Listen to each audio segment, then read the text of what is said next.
Om Sai Ram.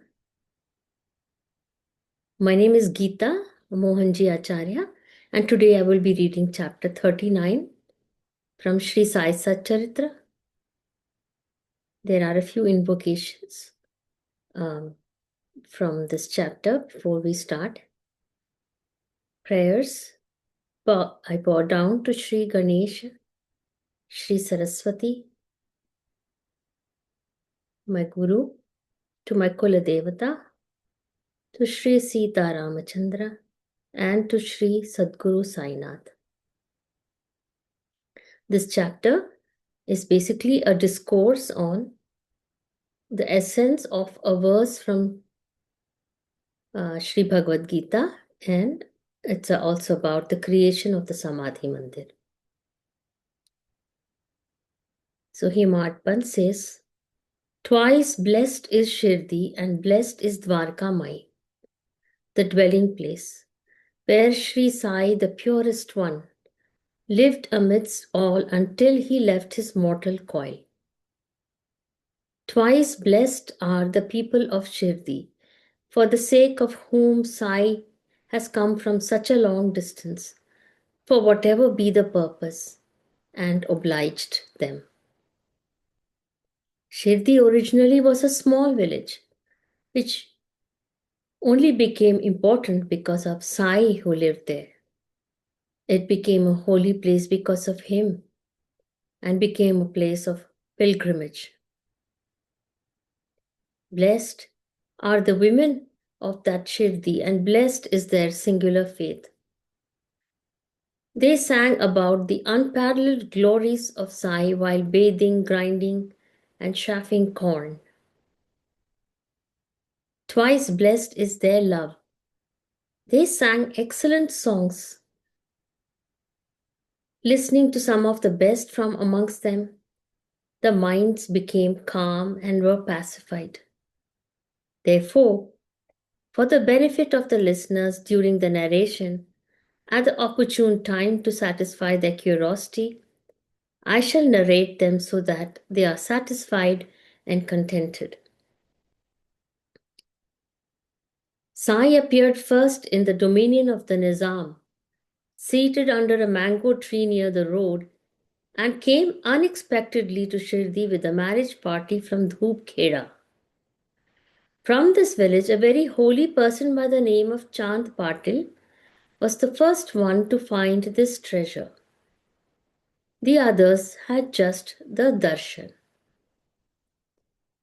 It has been mentioned before how he lost his mare and how he met Sai, who made him smoke the chilam and helped him to find the mare. Chand Bhai's wife's nephew was to be married, and it was destined that his bride would be from Shirdi. The marriage party therefore came to the bride's village. Chand Patil was only an instrument. Sai had an immense desire to uplift the devotees, so he took this avatar and on his own came to Shirdi. Who but Sai would have uplifted the dull witted, stupid, the poor and the weak, devoid of education and any spiritual practices? These devoted people who were guileless. From the age of 18, Sai was accustomed to a secluded life. At night, he lay down anywhere fearlessly. He felt that God was all pervading. During the day, he roamed everywhere, and at night, he slept in a place where there was a ditch earlier and was now the village's dung heap.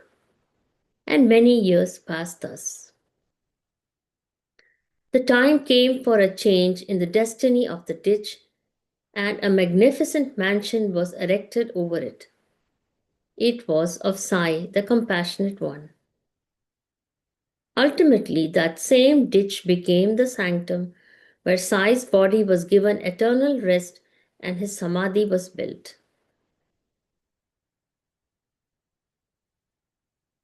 That Sai Samarth, patron of the poor, in order that the devotees should swim the difficult ocean of worldly existence, has rightly created this ship of his biography for the benefit of his devotees through this instrument. As this river of worldly existence is very difficult to cross, and the dependent devotees are blind and lame, for whom he has an intense feeling, he is concerned about how they would cross to the other bank. Each of us has to cross this ocean of existence for which the inner self should be purified. And the best means is to purify the mind with the worship of God as the foundation. There is no greater devotion than listening to his stories. An attachment to the feet of the Guru is easily created by listening. A pure and clean mind is developed by it, from which spirituality arises. By narrating the innumerable stories of Sai, it will become a big book. Even if I decide to describe them in short, it is impossible to condense them.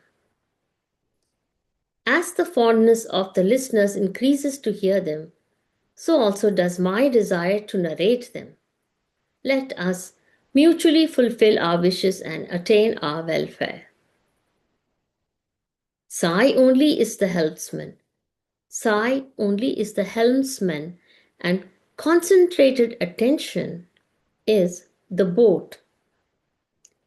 Listening to the stories with faith and respect will carry one to the other shore without delay. In the last chapter was the description of the cooking vessel. In short, the strengthening of devotion to Lord Datta and gratifying the desires of the devotees with distribution of the Naivedya. At the end of every chapter, a hint has been given about the subject of the next chapter, and such has been the arrangement. Everyone is aware of this. But when I ended the last chapter, I had no idea about the topic of the next chapter, so I said that I would narrate whatever Sai made me recall in the future.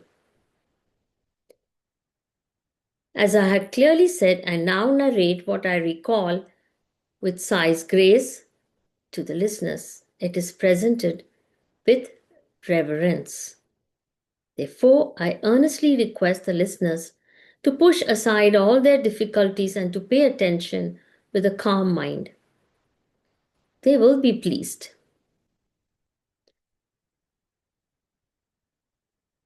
So Himatman says, once Chandorkar, the great devotee, was sitting in the masjid pressing Baba's feet while he was muttering the Gita to himself. He knew by heart the 4th chapter of the Bhagavad Gita and used to repeat it as a habit while his hands pressed Sai's feet. Now see what a strange thing happened. Sai Samarth had the knowledge of everything, the future, the past, and the present. He felt like explaining the essence of the Gita to Nana. It was the chapter on the yoga of renunciation of action in knowledge. And Nana's indistinct muttering of it, which led to the question, all these end in knowledge, Partha. So as soon as this 33rd verse ended, the next verse started. By long prostration, that's how it started. And when the 34th verse started, Nana's recitation came to rest as Baba decided to ask a question and to impress upon Nana his lesson. Baba said, Nana, what are you muttering? Speak slowly and clearly whatever you're saying, so that I can hear whatever you are mumbling.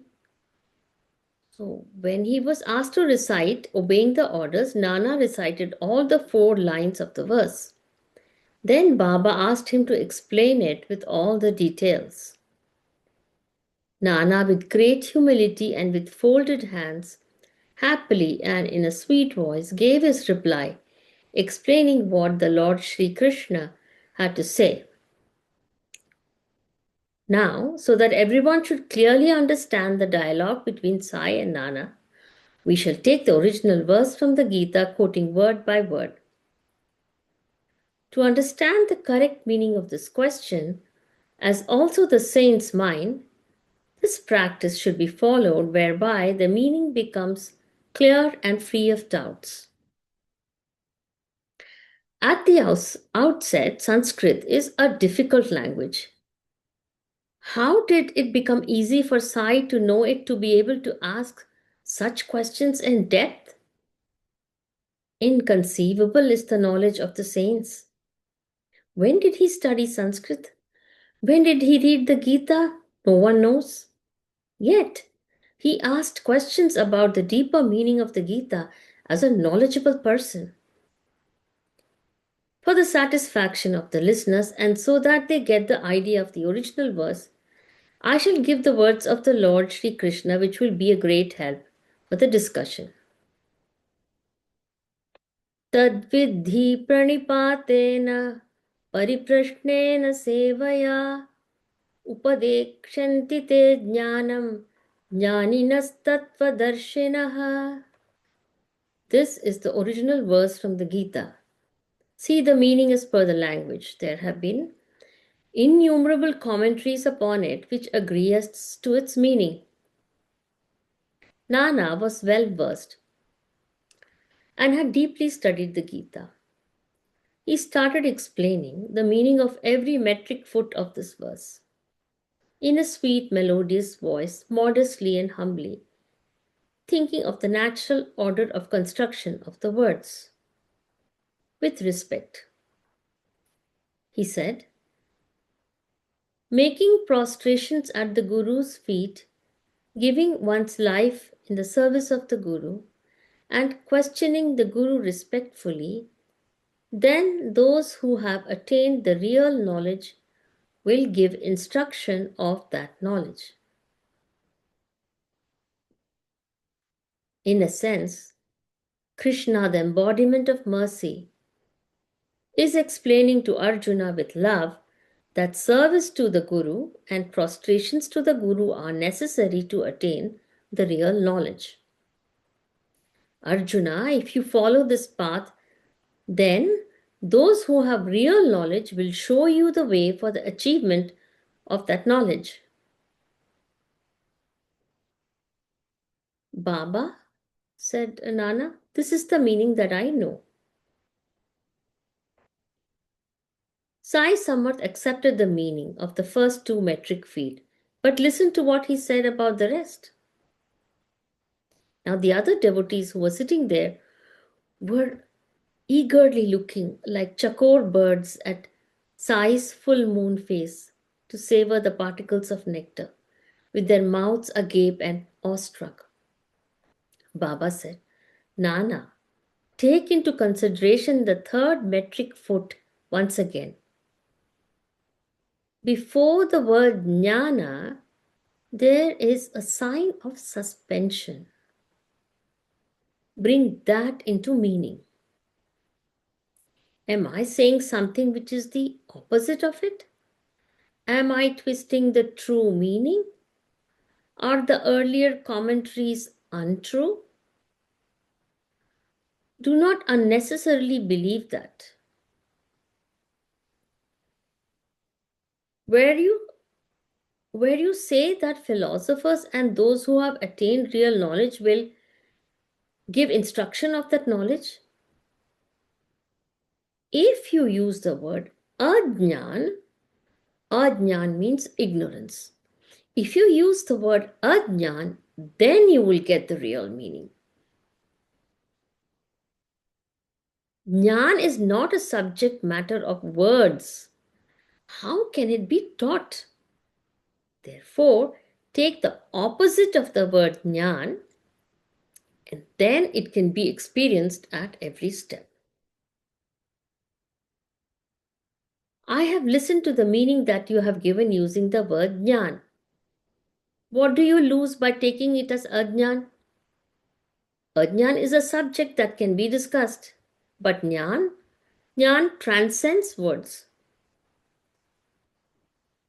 Just as the envelops the embryo, or dust covers the mirror, or ashes cover the embers, so does ignorance cover knowledge. The Lord has said in the Gita that jnana is veiled, that means hidden. Jnana is veiled by ajnana. Therefore, when ajnana is removed, then jnana will shine on its own. Jnana shines with its own luster and is self affected. It is like pure water covered with moss. The intelligent one who removes this moss will find the pure water. Just as the sun and the moon, when they have an eclipse, are ever shining, and it is only our vision which has been obstructed by the coming in between by the planets Rahu and Ketu, there is no obstacle for the sun and moon. It is only our perception which is affected. Similarly, jnana is unobstructed. It is self evident and in its place. The power of the inner vision of the eyes is jnana. The veil or the film over it, which increases, is ajnana, and it is necessary to dispel it. That veil or film should be removed with the skill of your hands, and the inner vision should be allowed to manifest, driving away the darkness of ignorance. See, the entire visible universe. The entire visible universe is nothing but a show created by Maya or illusion, which is indescribable. This is the same Maya which has neither a beginning nor an end, which has neither an appearance nor can it be realized. It is this ajnan which is manifest. Jnana is something which has to be realized and not something that can be taught. To make prostrations, to question respectfully, and to serve the Guru are the only means for his grace. That the world is real is a great illusion. That is the dark veil over jnana. This has to be dispelled first. Then only Brahman will manifest, which is the greatest jnana. The root cause of worldly existence is ajnana. And when the collyrium, which is the thing that you apply to the eyes or coal, when the collyrium of Guru's grace is put in the eyes, then the veil of Maya will be removed, and what remains is the real jnana. Jnana is not to be acquired, it is self evident from the outset. This is an established fact from the Veda Shastras.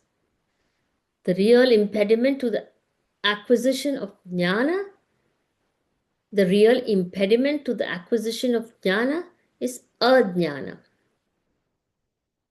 The feeling of duality between God and the devotee is the most extraordinary ajnana.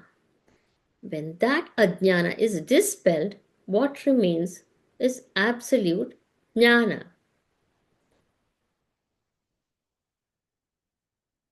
Only the ajnan of the pure form of the rope makes us mistake it for a snake. Ajnana can be dispelled by the teaching of the real form.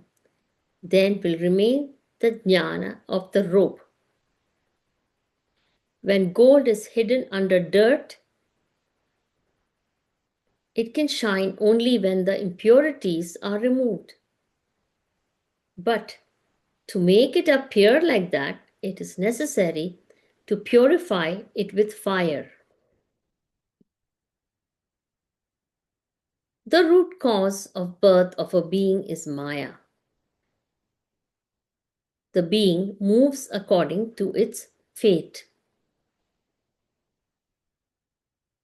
The whole concept of duality depends upon fate.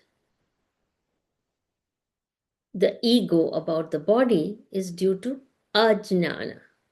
Therefore, those who are without pride are not affected by pleasure and pain. Those who are detached from the spurting of pride, they have dispelled ajnana.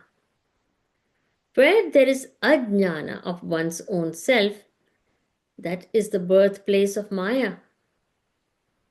And when by the grace of the Guru Maya is removed, jnana about the self is realized.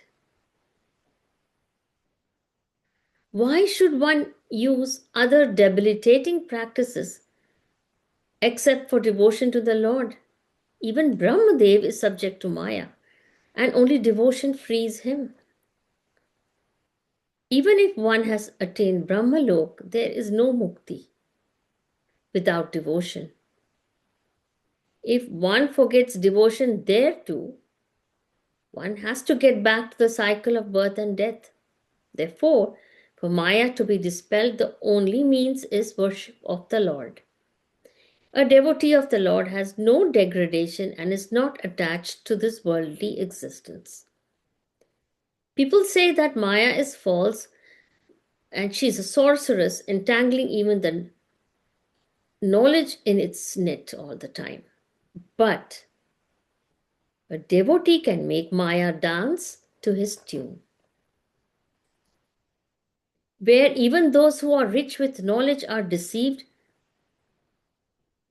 there are the devotees who can withstand Maya because they are always surrendered at the feet of the Lord.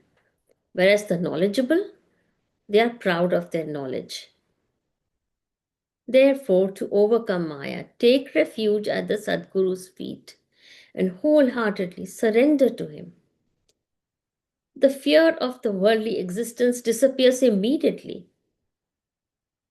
Let death, which is a certainty, come, but do not forget the Lord. The senses may behave according to their nature, but the mind should always be meditating on Him. Just as the horses are harnessed to the chariot, so is the body to the senses. But hold firmly the reins of the mind with the hand of your intellect. The mind, which is full of doubts and delusions, runs helter-skelter at its own will. It is the intellect on its own which controls it and reins it in with its own powers. When a capable leader like the intellect is the charioteer, why would the master of the chariot, that is the person who's riding in the chariot, worry? So the charioteer is the intellect, the one who's holding the reins is the intellect, and the person who's sitting in the chariot, the passenger, is the master of the chariot, right? He should perform all his actions with a calm mind. Once the mind is accustomed to leaving all the functions of the body under the control of the intellect, everything happens for one's welfare. But if the sense organs begin to enjoy the objects of the senses, it will be a waste of energy, and there is a fear of degradation at every step. Whatever be the so called pleasures of the five senses, ultimately they cause nothing but sorrow, and the greatest of that is ajnan.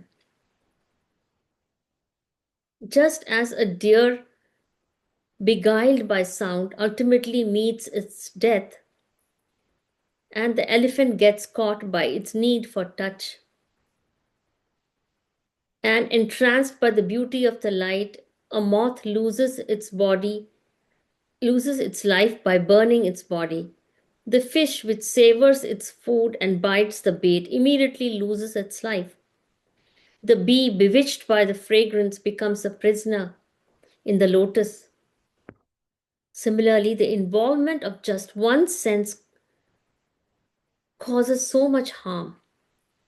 Now, how fierce would the battle be when all five senses are involved? This is the case of the animals on the land, creatures residing in water, and the birds. Look at their bad condition. Even the knowledgeable run after the sense pleasures. What else is it but ajnan? If one gets away from sense pleasures by removal of ajnan, then one gets happily absorbed in divine contemplation. One would get involved in attainment of self realization and would achieve immense happiness. Let your intellect meditate on the Guru, who is God. Let your ears hear his stories. Let your mind concentrate on him and let your tongue chant his name. Let your feet take you to the abode of the Guru. Let your nose inhale the fragrance of the flowers that have been offered to him. Let your hands touch his feet in obeisance and let your eyes take his darshan. In this manner, when employing all the senses for the Lord with love, the state of those devotees is blissful. What else is devotion to God? In conclusion, remove ajnan from its roots. Know that whatever remains is absolute jnana. Such is the intent of the verse which was explained by Sri Krishna to Arjuna. Now Nana was, as it is, full of humility. Listening to this sweet clarification, he prostrated at Baba's feet and clasped them with both his hands and earnestly prayed with full faith, "Remove my ajnana, punish my evil pride in an appropriate way. My sattvikta is superficial, but questions and doubts still torment me from within. I cannot bear the least of slights even for a moment. What else is ajnan? Inwardly, I have an intense desire to have fame, but outwardly, I show an inclination to spirituality. Lust and anger smolder within. What else could be ajnan? Inwardly, I am a doer of all evil actions, but make a show of good or correct conduct outwardly. I am most ill behaved and fallen from virtue. What else is specifically ajnan? Baba, you are the cloud of mercy. Sprinkle on me the water of grace and extinguish this fire of ajnan. I will be blessed by that much. I do not need a discourse on jnana. Remove my unlimited ajnana. Keep a merciful eye over me. I will be contented and happy with that. Sai, the embodiment of love and cloud of mercy, making Nana an instrument, has discoursed on the Gita thus, for your and my and our sake. Gita is the teaching and sayings of the Lord, therefore, know it to be the true scripture. It is eternal. It should never be disregarded. But the scriptures are not relevant to him who is deeply attached to the sense pleasures or to him who is really liberated. They, the scriptures, are only meant for those who desire liberation.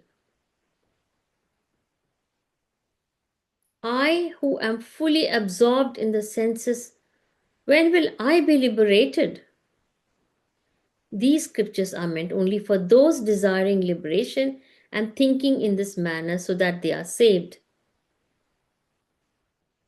Seeing one's own devotee in such a state, and when the saint feels pity for him, finding some pretext makes known the teaching easily. Look, God or Guru is wholeheartedly concerned about the welfare of the devotee and remains worried about the devotee's well being. The Guru takes upon himself all the difficulties. Now, another short narration about Sai's methods and how he accomplished some work without making any fuss about it. The real reason was never disclosed whether the work was small or big. The work was completed gradually and there was no mention about it anywhere. When some work arises casually, it should be taken into hand without pondering over its root cause or any indication. On the contrary, there is a creation of confusion. One who only talks, what will he do? Clouds that thunder, will they rain? The true significance of this proverb is shown by Sai through experience. Avatars like Baba manifest on this earth for the well being of others. When their desired mission is finished, they merge into that which is not perceptible. We do not know the root cause of our being, where we have come from, and where we will go, why we were created, and what is the reason for our birth. We live a life as per our own will. Then the time comes for our death, and all the senses are unable to function. Even then, the good thoughts don't come. Even though we watch with our own eyes the wife, son, brother, mother, other loved ones, and dear ones dying, the mind does not have these good thoughts. But the saints are not of this nature. They are very aware and have full knowledge of their end and know of the time of their death. Till they are in the body, they weary their bodies for their devotees with great love, and at the end, the place where the body is abandoned is utilized again for the benefit of their devotees. Some have their samadhi built before leaving the body, so that their body may certainly find quietude at that place. And that is how Baba acted. But no one realized it earlier. He got the Samadhi Mandir built in an unique way. There was a very rich man of Nagpur called Bapu Sahib Bhuti. Baba got the edifice raised by him. Now, Bapu Sahib was a great devotee and attached to the feet of Sai. He came often with his family and stayed at Shirdi to serve him. So, being devoted at Sai's feet, he stayed there on and off and remained always obedient to him. He felt like staying always at Shirdi. So, he thought that buying a small plot of land and constructing a small building to stay there independently. This was how the original seed was sown, from which the tree in the form of the temple stands today. This is the visible monument of Sai Maharaj's love for the benefit of his devotees. How this construction came about, what was the nature of the beginning and how it took shape, listen to the whole narration. When Bapu Sahib was sleeping once on the first floor of Dikshit Wada, he got this idea while seeing a wonderful vision. There itself, where Madhav Rao was sleeping on one of the beds, he also had the same vision. So both were very surprised. In Bapu Sahib's vision, Baba was commanding him and saying this: "You should build your own Vada, certainly with a mandir within it." No sooner than the vision ended, Bapu Sahib woke up and sitting on the bed he began to recall the whole dream. While he was thus occupied, he heard Madhav Rao, weeping. Booty loudly called out to him to wake up. And when he woke up, Booty asked him, "Oh, why were you weeping?" So when Madhav Rao was asked this, he replied, "Listening to Sai's loving words, I could not control my emotions. My throat was choked with great emotion and my eyes were overflowing with tears. I was unable to control my tremendous love and thus I ended weeping. Baba came near me and gave me an explicit order. Let there be a vada with a temple. It will fulfill the desires of all." Bapu Sahib was left wondering why both had the same vision. But he no longer had any doubts. He decided to act upon it. Booty was rich by birth and had the capability to build the vada with the temple. Madhavrao was just comfortably off, and yet both had the same mission. Their visions agreed, and they were brimming with blissful happiness. They drew up a plan, and Kaka Dikshit also approved of it. The next morning, when all the three were near Baba minutely observed Shama's face as per his usual habit. Shama said, "O Lord, what is this unfathomable sport of yours? You don't even allow us to sleep undisturbed. You make us rave then also." Seeing this, Baba covered both his ears with his hands and said, "I have been here all the time, whatever else one may say. So be it." Then the plan that had been earlier drawn up was placed before Baba for his approval, and Baba immediately gave his permission to build the house with the temple. Madhav Rao got ready to supervise the work. The basement and the ground floor got ready. Even the well was ready under his direction. The construction work reached this level. On his way to and from the lane while the doors and windows were being fixed, Baba watched with interest and eagerness. Baba would say, pointing with his forefinger, "A door should be here. A window should be there. Here to the east have a gallery. It will look nice." Later, due to the law of cause and effect, further work was destined to the credit of Bapu Sahib Jog. Therefore, it was entrusted to him. As the work was progressing, Booty got an inspiration that in the innermost space of the building he could install the image of Murlidhar, Lord Krishna.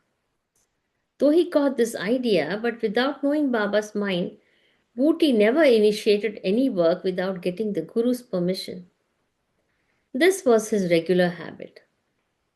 Baba's permission was his creed. There was no work which he started otherwise. Why should there be a division in the middle? What was the need for it? Demolishing the walls from both the sides, the image of the Murlidhar could be installed. Bapu Sahib wanted the central hall to be the temple, but he wanted to ask Baba what he felt about it. If Baba so desired, then it should be done without any doubts. Therefore, he said to Madhav Rao, "You take Baba's opinion, then plan further work as the Lord approves." While Baba was on his usual round and had come near the Vada right at the door, listen to what Shamrao asked him. "Lord, Bapu Sahib says that by demolishing the two walls of the central hall, the image of Murlidhar could be installed with great love. Making a square place or platform in the center, we could have a throne on which Murlidhar could be kept. It will look beautiful. This is what Bapu Sahib is planning, but he needs your consent. In this way, the temple and the house will be completed quickly." Hearing these words of Baba happily gave his consent. After the temple is completed, we will come and we will live there. Gazing at the Vada, Baba spoke very sweetly. After the Vada is completed, we shall use it for ourselves. We shall be together there. There itself we shall all play and embrace each other lovingly and enjoy a time of plenty happily. Then Madhav Rao asked Sri Sai if this is the definite permission, then whether this is the auspicious time to begin the foundation work of that project, then is this the auspicious time? Lord, this is a good time, isn't it? Should I bring a coconut to break? Break, break, Baba said. So Madhav Rao brought a coconut immediately and broke it. Later, the central hall was completed and also the square platform for Murlidhar. The statue was also entrusted to be made by a sculptor. Later, there came a time when Baba became seriously ill and death seemed imminent. The devotees were greatly anxious. Papu Sahib was very restless and wondering about the future of this Vada. He did not know what would happen and was therefore disturbed. Henceforth, would Baba's feet touch this temple and consecrate it? Would the lakhs of rupees have been spent in vain now that this problem had arisen? When Baba is no more, why should there be Murlidhar or a house? Why the Vada or the temple? Booty was miserable. Later, because of good fortune, when the end came, due to Sai's orders, the Vada had a great destiny and all were pleased. Place me in the Vada. These were words of Baba at the time of his passing away. Hearing these words uttered by Baba brought great relief to all. Then the holy remains of Sai's body rested finally in the central hall. The Vada became the Samadhi Mandir. Unfathomable is Sai's life. That booty is blessed and fortunate in whose own house the body of Sri Sai resides and whose very name is most holy. I hope that listening to this purifying story has made the listeners happy. Hemad is surrendered to Sainath, and may he never be separated from his feet even for a moment. Whatever happens, good or bad, if only Sai is pleased by my following the righteous path, I will attain my well being undoubtedly. The story, the narrator, and the narration is Sri Sai Samartha himself. Who and what is Hemad here? He's merely a pen name. Further narration that you will hear will be in accordance with my future inspiration. Whatever happens by and by, why should I be worried about it now? May there be well-being. This is the end of 39th chapter of the Sri Sai Satcharitra, written by the devotee Hemad Pant, impelled by saints and virtuous people, called The Discourse on the Essence of the Verse of the Gita and the Creation of the Samadhi Mandir. This is offered to Sri Sadguru Sainath. May there be auspiciousness. Om Shanti.